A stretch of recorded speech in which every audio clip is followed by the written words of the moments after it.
لیکن میں اس حدیث اس حدیث کا معنی کیا ہے، اس حدیث میں پتہ نہیں کیا بات ہو رہی ہے، اس سے بھی مجھے کوئی سروکار نہیں ہے۔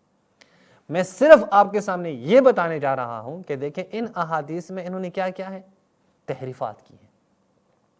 یہ احادیث اہل سنت کے محدثین نے تحریف کے شکار کی ہیں۔ یہاں پہ امام مسلم یہ جو روایت لے کے آئے ہیں، دیکھیں اس کے بعد والی روایت ہے ما یمنعک ان تدخل علی عثمان فتکلمہ فیما یصنع۔ وہ کہتے ہیں کیوں داخل نہیں ہوتے عثمان کے پاس، جائیں وہ جو کام وہ کر رہے ہیں اس کے بارے میں بات کریں اس سے، کیوں وہ یہ میتھڈز اپنا چکے ہیں، کیوں وہ یہ طریقے اپنا چکے ہیں۔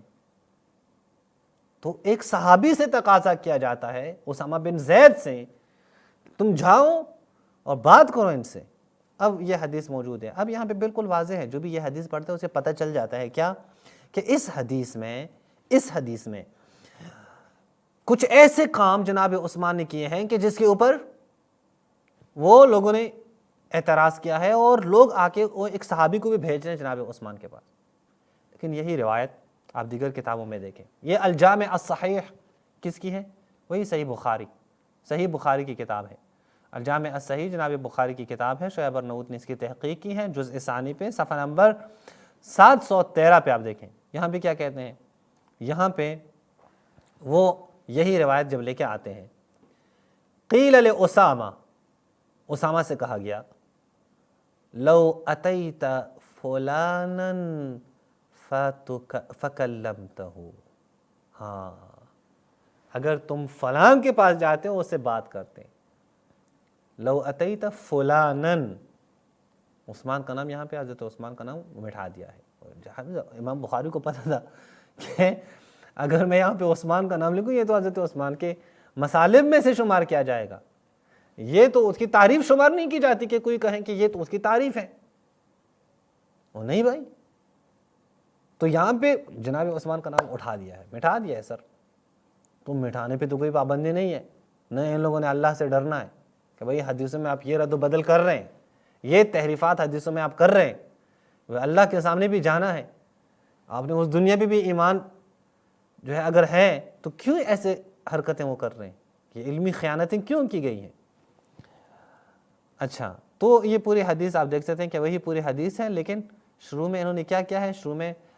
لو اتیت فلانا فکلمتہ، یہاں پہ جناب عثمان کے اس نام کو انہوں نے کیا ہے، چھپایا۔ بالکل سیم وہی حدیث ہے باقی، اور سند بھی وہی ہے، ابو وائل سے، ابو وائل وہی شقیق جو نام ہے اس کی کنیت ابو وائل ہے۔ اعمش نے ابو وائل سے، ابو وائل نے کہا ہے کہ اسامہ کو کہا گیا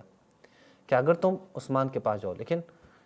یہاں پہ عثمان کا نام مٹا دیا ہے۔ میں خود اہل سنت سے کہتا ہوں اللہ کے بندو، یہ اتنے سارے موارد ہم آپ کے سامنے لا رہے ہیں،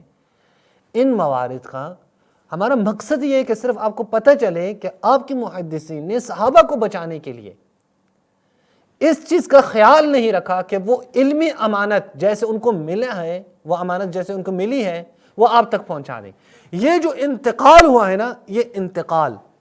یہ جو احادیث کا انتقال ہوا ہے، یہ آپ دیکھیں کہ یہ کیسے آپ کی نسل تک، ایک آنے والی نسل تک کیسے منتقل ہو گئی ہے۔ محدثین نے یہ احادیث جس طرح محدثین کے ہاتھ میں آئی تھی، انہوں نے آگے کیسے پہنچائی ہے۔ جب یہ انتقال ہی مشکوک ہو جائے، جب اس انتقال پر بھی سوالات اٹھائے جائیں، تو حدیثوں کی کیا قیمت رہتی ہے۔ دیکھیں ایک طریقہ ہے، دین آپ کو ملا ہے، آپ اس دین کو انتقال کرنے کے لیے جو طریقہ اپنا رہے ہیں وہ کاملاً خیانت پہ مبنی ہے۔ اور بھائی اگر آپ کے پاس یہ بات آ گئی ہے کہ جناب عثمان نے کچھ ایسے کام کیے ہیں جس کی وجہ سے لوگوں نے صحابی کو کہا کہ جاؤ اس سے بات کرو کہ یہ کام نہ کریں، یہ جو کام کر رہے ہیں، لیکن ایک شخص آ جائیں اس میں جو ہے صحابہ کے نام چھپا لیں، تو یہ کون سی خدمت ہے اسلام کی۔ یعنی اگر آپ لوگوں کے بس میں ہوتا تو آپ لوگ قرآن کی آیات سے بھی ان آیات کو نکال لیتے جو صحابہ کی مذمت میں ہے۔ یقیناً چونکہ جو چیز آپ کے ہاتھ میں تھی آپ نے اس میں تحریف کر ڈالی، لیکن جو چیز آپ کے ہاتھ میں نہیں تھی ابھی بھی پچھتا رہے ہیں، ابھی بھی کہہ رہے ہیں کہ وہ یہ قرآن کے فلاں آیت ہے اس میں چلو بس یہ ہو گیا ہے تو بس اب خاموش رہنا چاہیے، یہ ہے صحابہ کے بارے میں ہمارا یہ عقیدہ ہے وہ عقیدہ ہے، اب معنوی تحریف کر رہے ہیں قرآن کی، کیونکہ لفظی تحریف تو ان کے بس میں اب نہیں ہے، تو معنوی تحریف کر رہے ہیں۔ حدیثوں میں ان کے بس میں تھی تو ان حدیثوں میں انہوں نے تحریف کر ڈالی۔ کتنے موارد ہیں کہ میں نے آپ کے سامنے رکھ لیے کہ دیکھیں ان احادیث میں انہوں نے تحریف کی ہے۔ تو انشاءاللہ یہ سلسلہ جاری ہے، مزید بھی ہم آپ کے سامنے رکھیں گے کہ انہوں نے کتنے جو ہے وہ تحریفات کیے ہیں اپنی کتابوں میں، وہ بالکل آپ کے لیے اظہر من الشمس ہو جائے گا، روز روشن کی طرح واضح ہو جائے گا۔ اور تقریباً اتنی مثالیں ہم نے دی ہیں، 20 سے زیادہ یا 30 کے قریب کلپس جو ہے نا ہمارے بنے ہیں اس پہ، وہ آپ کے لیے بالکل واضح ہوگا کہ اہل سنت کے محدثین نے یہ طریقے جو اپنائے ہیں یہ صرف اور صرف اس لیے اپنائے ہیں تاکہ وہ لوگوں سے یہ حقائق چھپائیں کہ جو صحابہ کے بارے میں، اور انہوں نے جو عقیدہ اپنا ہے تمام کے تمام صحابہ عدول ہیں، اس عقیدے کا دفاع کر سکیں۔ لیکن ظاہر ہے لوگوں کے لیے بالکل واضح ہے کہ یہ تحریفات آپ کے کسی کام کے نہیں ہیں،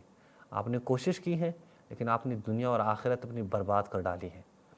لیکن لوگوں کو پتہ ہے کہ یہ آپ کی تحریفات ہے، آپ نے صرف صحابہ کو بچانے کے لیے یہ تحریفات کی ہیں۔ اس پہ اکتفا کرتا ہوں۔ السلام علیکم ورحمۃ اللہ وبرکاتہ۔